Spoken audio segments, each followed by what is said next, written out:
Assalamualaikum warahmatullahi wabarakatuh. Selamat sore teman-teman praktikan dinamika populasi ikan MSP 56 pada pertemuan ketiga yaitu membahas tentang pertumbuhan. Materi pada hari ini akan saya sampaikan sendiri yaitu oleh Anna Kamila Tunisa. Selanjutnya adalah apa itu pertumbuhan. Mungkin teman-teman MSP 56 juga sudah mengetahui pengertian pertumbuhan dari mata kuliah biologi perikanan.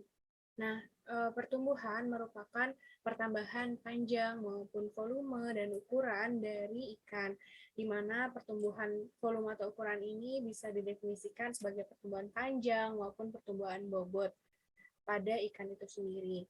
Nah, pertumbuhan ini kalau kita lihat dari grafik ini, mungkin teman-teman bingung ya, ini ada banyak ikan, terus dari ikan yang paling kecil hingga ikan yang paling besar.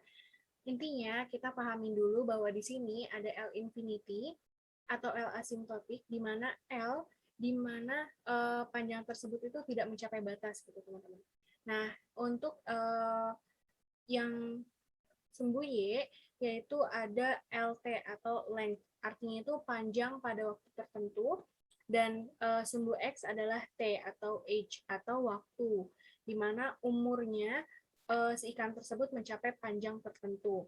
Nah, dari grafik ini diketahui bahwa hal yang mempengaruhi panjang ikan tersebut hingga mencapai L asimptotik adalah curvature atau K. Nah, ini teman-teman bisa diperhatikan baik-baik ya, karena ini ada grafik ini mendasari rumus dari von Bertalanffy. Di sini juga ada L0 yaitu panjang pada waktu 0 atau pada T0. Nah, di sini teman-teman bisa lihat bahwa seperti yang sudah aku bilang bahwa panjang ikan itu dipengaruhi oleh curvature atau K. Artinya, pertumbuhan panjang ini tidak bisa melebihi batas yang sudah ditentukan, yaitu L asimptotik atau L infinity. Jadi, pertumbuhan panjang itu memang bisa terus bertambah panjang hingga pada suatu batas tertentu, di mana batas tertentu itu dinamakan dengan L infinity. Nah, ini yang mendasari adanya rumus pertumbuhan dari von Bertalanffy. Nah, sebelum kita memasuki rumus dari von Bertalanffy, kita akan membahas terkait perbedaan ikan tropis dan subtropis terlebih dahulu. Nah, dari kedua gambar ini bisa dilihat bahwa mungkin teman-teman bisa menebak-nebak nih yang mana yang ikan pada tropis ataupun ikan pada subtropis. Nah, kalau ikan pada tropis itu letaknya ada di posisi sebelah kiri. Kenapa? Karena ikan tropis ini ciri khasnya itu dia memiliki keanekaragaman tinggi. Teman-teman bisa lihat ya. Kita lihat secara gampangnya aja yaitu ikan tropis memiliki memiliki perubahan iklim 2 kali, yaitu kemarau sama musim hujan. Karena tidak ada perubahan suhu yang terlalu ekstrim, maka dari itu suhu itu tidak mempengaruhi pertumbuhan pada ikan. Otomatis ikan tersebut di iklim tropis itu ciri-cirinya adalah banyak jenisnya, tapi jumlahnya itu sedikit. Misalkan ada jenis A, jenis B, jenis C, jenis D, tapi jumlahnya itu sedikit. Misalkan jenis A cuma 2, jenis B cuma 2, jenis C cuma 3, seperti itu teman-teman. Jadi keanekaragamannya itu tinggi, tapi kelimpahannya itu sedikit. Hal ini karena mereka itu tidak dipengaruhi oleh suhu pertumbuhannya, sehingga cepat banget mencapai L infinity. Jadi tidak ada masa istirahat atau tidak ada fase pertumbuhan melambat, itu tidak ada. Sehingga karena dia cepat mencapai L infinity atau cepat mencapai batasnya, ikan-ikan di iklim tropis itu cepat sekali mati, teman-teman. Jadi hal ini yang menjadi ciri khas dari ikan pada iklim tropis. Lalu bagaimana dengan ikan pada iklim subtropis? Nah, ini kalian tinggal kebalikan dari ikan pada iklim tropis aja. Kalau ikan pada iklim subtropis, artinya dia memiliki perubahan suhu yang sangat-sangat ekstrim, teman-teman. Bisa jadi dari kemarau menjadi suhu rendah, iklim dingin gitu kan. Nah, hal yang mendasari dari perubahan iklim ini kan di mana pada iklim subtropis dia itu memiliki 4 cuaca, teman-teman. Ada bukan hanya kemarau hujan aja, tapi juga ada musim gugur, musim semi, musim dingin, dan yang lain-lain. Nah, ini yang mendasari bahwa jumlah ikan pada pada iklim subtropis itu lebih banyak jumlahnya, tapi jenisnya itu sedikit. Jadi jenisnya itu cuma A sama B, tapi A itu ada 50 jumlah, B juga ada 50 jumlah. Nah, itu yang mendasari perbedaan antara ikan tropis maupun ikan subtropis. Kalau aku tanya, apa Kak perbedaannya? Perbedaan itu terletak pada suhunya, teman-teman. Jadi, kalau pada ikan subtropis, suhu itu mempengaruhi pertumbuhan ikan. Kenapa demikian? Karena pada ikan subtropis, ketika terjadi perubahan suhu atau suhunya rendah dan suhunya itu dingin banget, nah ikan itu mengalami fase istirahat atau pertumbuhan melambat, bahkan tidak ada pertumbuhan sama sekali. Nah, hal inilah yang mengakibatkan ikan subtropis lama mencapai L infinity, sehingga ikan itu jarang mati, jadi umurnya itu panjang banget. Nah, ini yang mendasari mengapa jumlahnya itu lebih banyak daripada ikan tropis. Gitu ya, teman-teman. Nah, selanjutnya kita memasuki rumus von Bertalanffy. Jadi, rumus von Bertalanffy itu adalah L terhadap waktu, panjang terhadap waktu sama dengan L infinity dikali 1 dikurang E eksponen pangkat min K dikali T min T0. Nah, mungkin teman-teman juga udah pernah ketemu rumus ini pada mata kuliah biologi perikanan. Nah, akan dibahas turunan dari von Bertalanffy ini pada pertemuan pertumbuhan kedua minggu depan. Nah, dari von Bertalanffy ini juga kita mengetahui bahwa pertumbuhan panjang, pertumbuhan bobot pada ikan itu dipengaruhi oleh waktu. Nah, pengaruh waktu ini ada dua, teman-teman. Ada T discrete maupun T continue. T discrete rumusnya adalah NT sama dengan N0, 1 ditambah R pangkat T.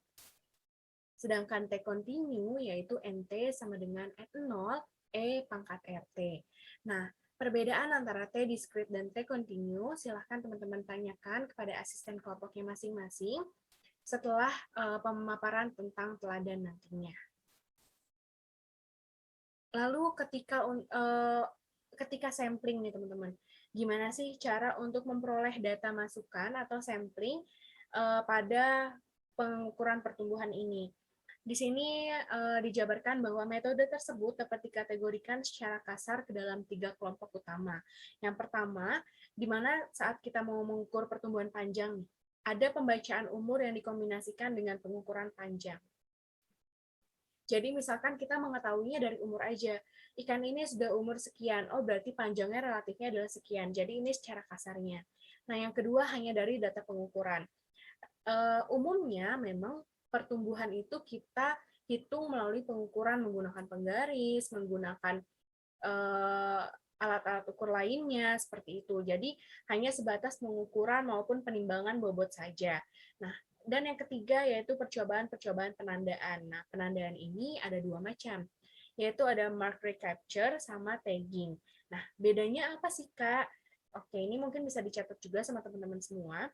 Kalau tagging itu adalah penandaan pada ikan, baik menggunakan alat-alat gitu, teman-teman. Jadi seperti penandaan tanggal, bulan, tahun si ikan tersebut hidup, itu bisa yang kemudian alat itu ditempelkan pada tubuh ikannya gitu, seperti penempelan seperti penandaan dengan memberikan logam atau memberikan tanda berupa benda asing gitu. Intinya kalau tagging itu benda asing yang ditandai ke dalam ikan. Sedangkan kalau mark recapture, namanya juga mark, penandaan, teman-teman.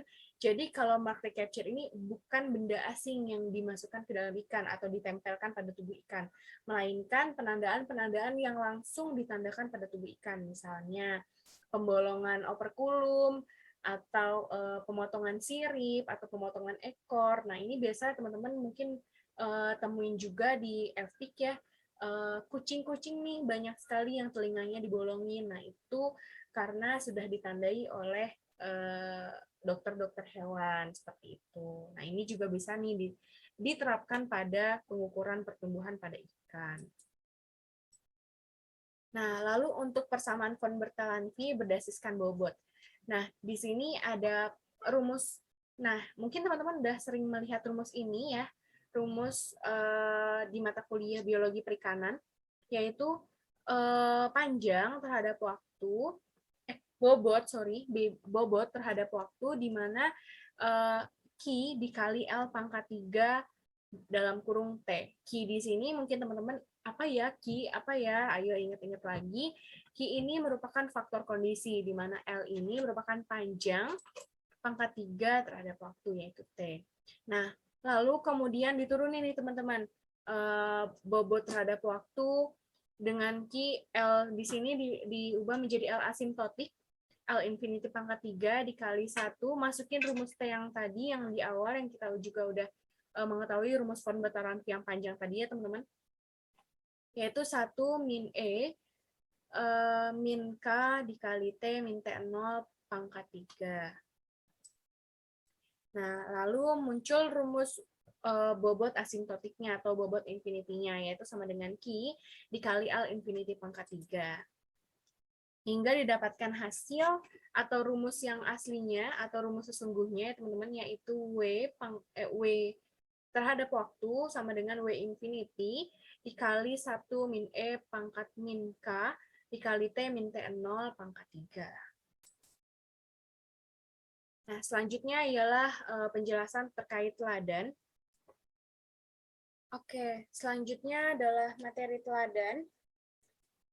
Untuk soal pertama, yaitu jumlah populasi awal ikan suanggi sebanyak 1.000 ekor.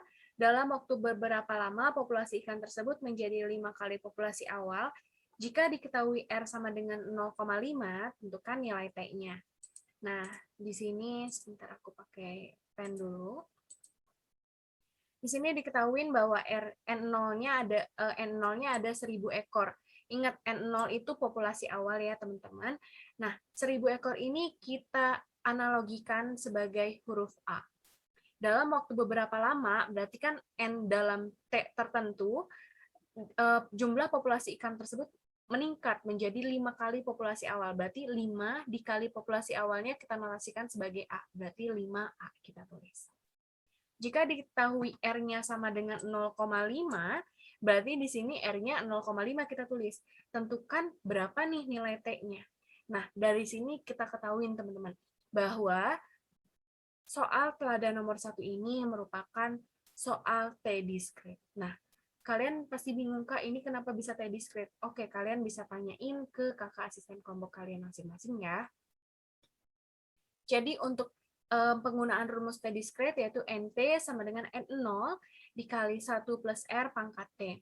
Di sini NT-nya udah diketahui 5A, kita tulis 5A, sama dengan N0-nya sudah dianalogikan sebagai A, kita tulis A, dikali 1 plus R, R-nya 0,5, jadi 1,5 pangkat T.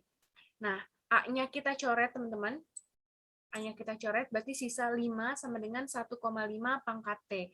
Nah, kita mau ngehilangin pangkatnya nih.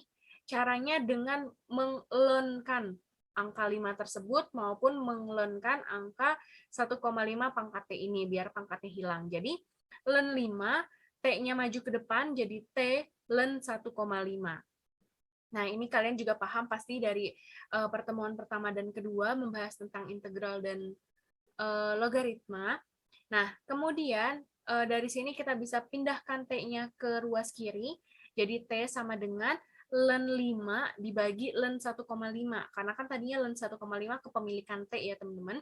Jadi len 5 dibagi len 1,5 menghasilkan T sebesar 3,9694. Jadi, waktu yang dibutuhkan agar populasi ikan meningkat 5 kali dari populasi awal, yaitu sebanyak atau selama 3,9 tahun gitu, teman-teman. Nah, selanjutnya adalah soal teladan nomor 2, yaitu diketahui panjang asimptotik ikan selar kuning sebesar 40 mm dan dilampirkan data sebagai berikut. Tentukan nilai A, B, K, T0, dan LT.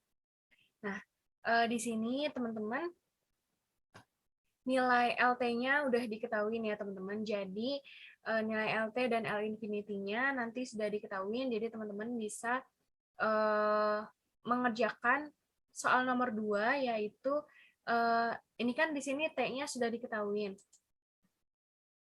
T-nya yang sudah diketahui T-nya sama nilai LT.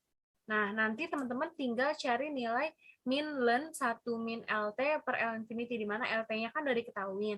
Nah, L infinity-nya pakai L infinity 40 tadi. Nah, nanti kalau sudah ketahuan hasilnya sebesar 0,84 pada T sama dengan 1, 1,07 pada T sama dengan 2, teman-teman tinggal cari LT plus delta T. Nah, yang perlu diingat bahwa LT plus delta T itu misalkan LT plus delta T itu, teman-teman, jadi untuk yang pada T sama dengan 1, itu LT plus delta T-nya, bentar ya, ini sembari aku tulis. LT plus delta T, di sini, untuk yang T-nya sama dengan 1, itu sama aja dengan nilai ini nih, nilai 26,2380. Nah, nanti untuk T sama dengan 2, nilainya sama dengan LT pada saat T sama dengan 3 gitu, teman-teman. Nah, ini mungkin teman-teman juga udah paham ya dari mata kuliah biologi perikanan sebelumnya. Nah, selanjutnya teman-teman bisa langsung mencari L infinity dari LT plus delta T nantinya. Gitu. Sehingga nanti didapatkan hasilnya yaitu A sama dengan 0,6167, B sama dengan 0,2252, K-nya sama dengan 0,2252, dan T0-nya sama dengan min 2,7389 dari rumus-rumus yang sudah diketahui di catatan. Boleh teman-teman nanti jika ada pertanyaan lebih lanjut, silahkan tanyakan ke asisten kelompok masing-masing, dan jangan lupa teladannya dijawab dan dikerjakan juga soal latihannya. Oke, dari aku cukup sekian. Kurang lebihnya mohon maaf. Wassalamualaikum warahmatullahi wabarakatuh.